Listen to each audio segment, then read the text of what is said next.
C'est quoi être chercheur? Entre développement humain, recherche scientifique et préservation de l'environnement, quels enjeux et projets pour demain?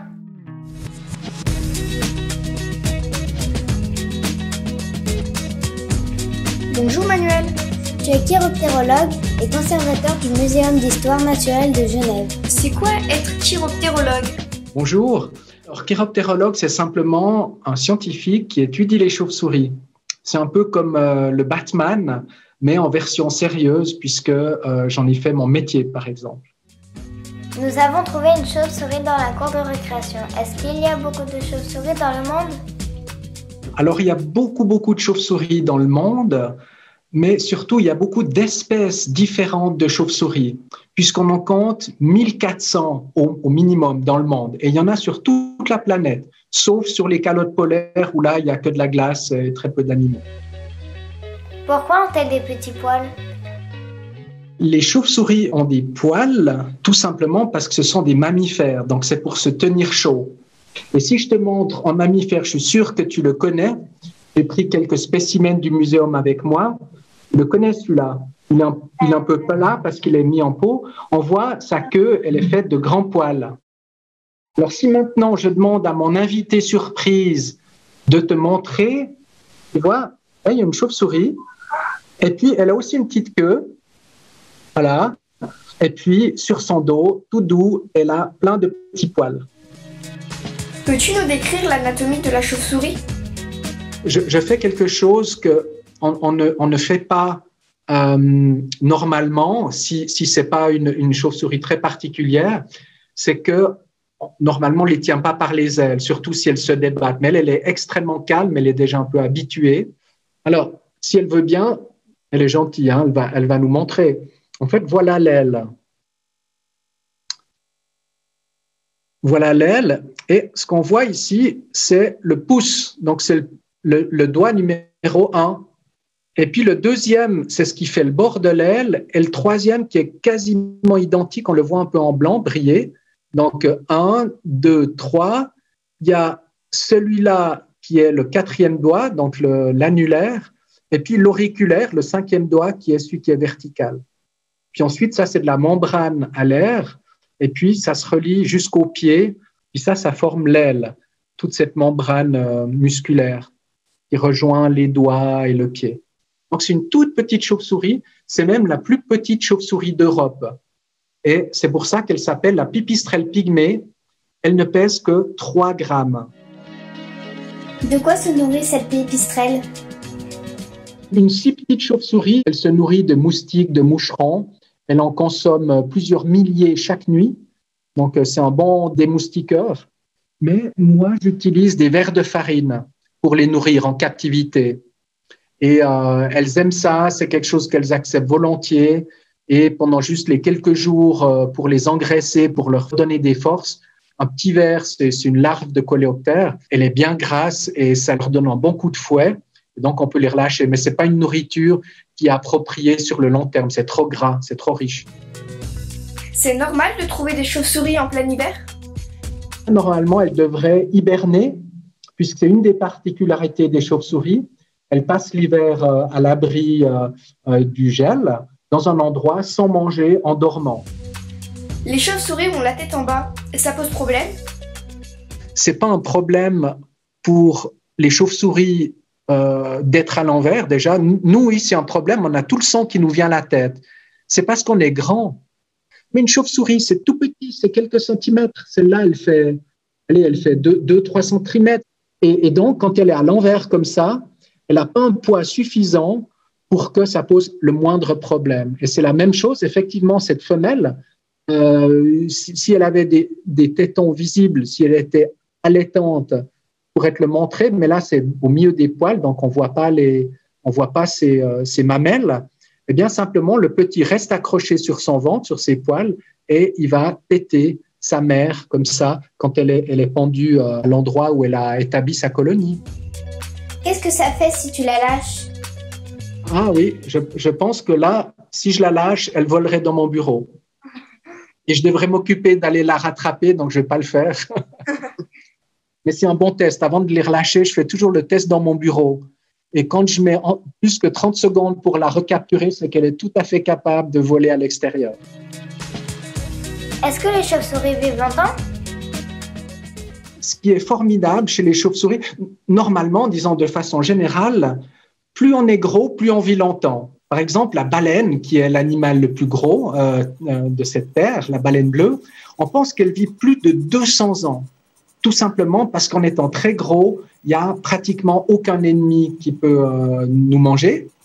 Alors que les petits, à l'inverse, par exemple les souris ou les chauves-souris, comme ils ont beaucoup d'ennemis qui pourraient les manger, ils vivent pas très longtemps.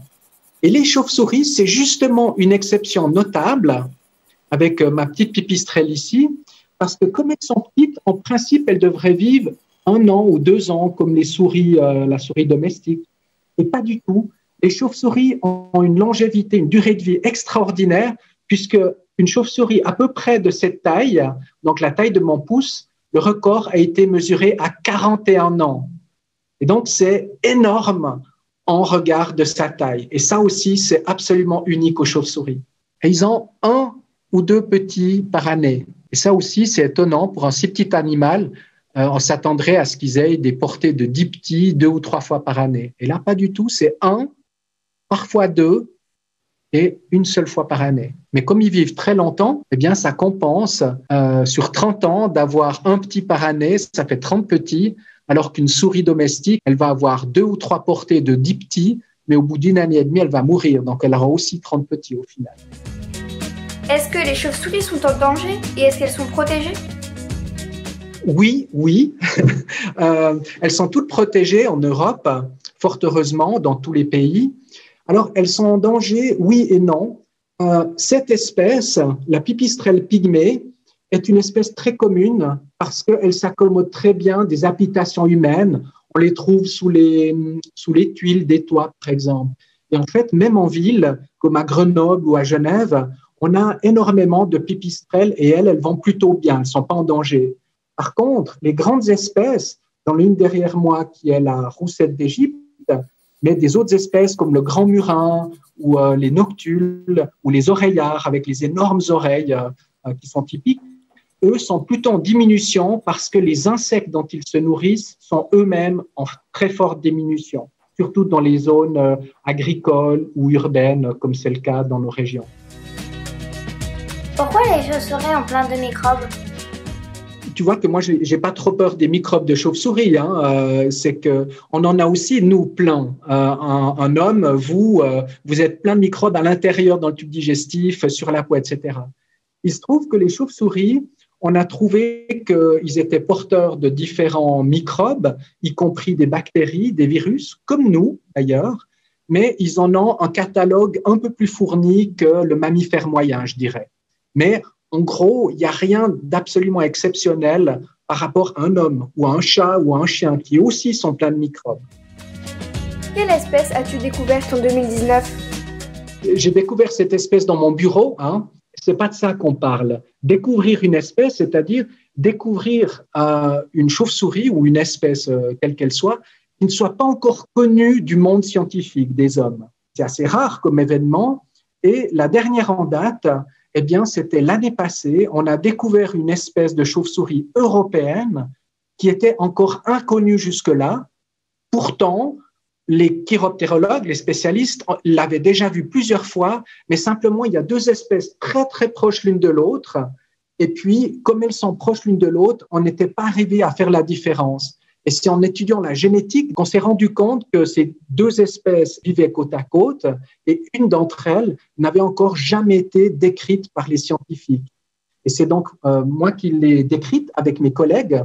Et en voici ici un spécimen. C'est une chauve-souris de petite taille qui vit dans la région genevoise. Et celle-ci avait été tuée par un chat. Et les gens, quand ils ont des chauves-souris blessées, mortes, etc., nous l'amènent au musée et nous, on fait un diagnostic, on les identifie. Et la surprise, c'est que justement, celle-ci faisait partie de cette nouvelle espèce, donc décrite en 2019. Comment découvre-t-on une nouvelle espèce? Des fois, on se dit, c'est en me promenant dans la forêt, peut-être à l'autre bout de la terre, dans des jungles inconnus, que je suis tombé sur une nouvelle espèce. Alors ça, c'est un peu une vision romantique. C'est vrai que si j'avais découvert un panda géant dans les Alpes, c'est sûr que ça aurait été d'emblée une nouvelle espèce parce qu'on n'en connaît pas.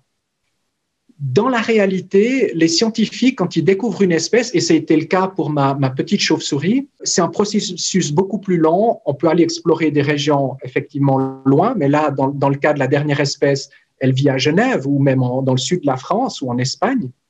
Eh bien, c'est plutôt qu'avec les techniques très poussées d'études de la morphologie, de la génétique, etc., on se rend compte qu'il y a deux groupes différents qui étaient passés inaperçus et souvent, un des deux groupes ne colle pas avec la description de ce que l'on connaissait de l'autre espèce jumelle.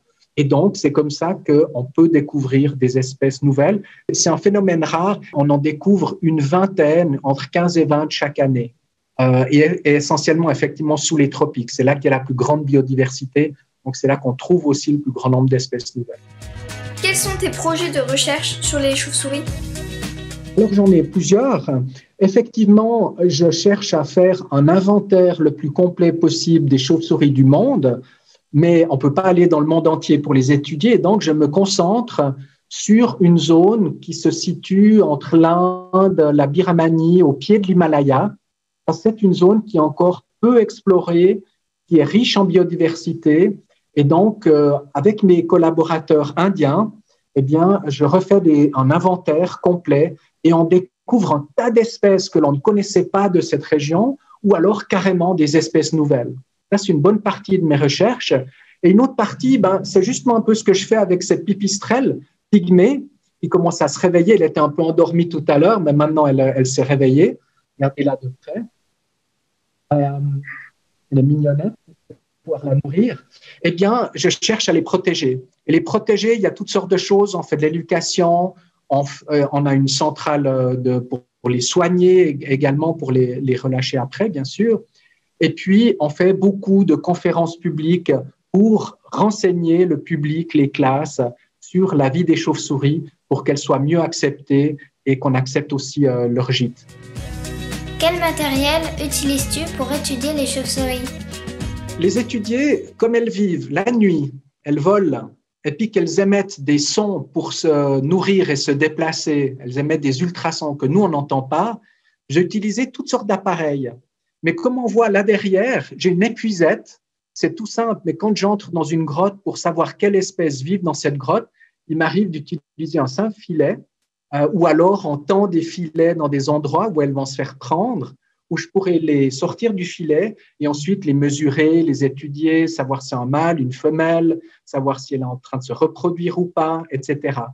Et puis, une fois de retour au labo, je prends des échantillons, ça peut être des crottes ou un petit bout de peau ou ce qu'on appelle une biopsie, un bout de poil, et ensuite faire des études pendant des semaines sur la génétique, justement dans le but de mieux comprendre l'évolution de ces espèces. À quoi ça sert de faire ces recherches? Ça sert surtout à avoir des meilleures connaissances. Dans un but de protection, il faut les connaître pour les protéger. Et par exemple, une espèce qui n'est pas encore découverte, inconnue des gens, eh bien, on ne cherche pas à la protéger puisqu'on ne sait même pas qu'elle existe. Et dès l'instant où elle existe, formellement, elle a été décrite, on peut se mettre à la protéger, à étudier justement la répartition. Est-ce que c'est une espèce qu'on trouve dans toute l'Europe ou dans le monde entier, ou alors elle est localisée à un endroit, est-ce qu'elle est en diminution, etc. Toutes ces connaissances, en fait, que le chiroptérologue va apporter, servent ultimement à la protection de la nature, à la protection de la biodiversité.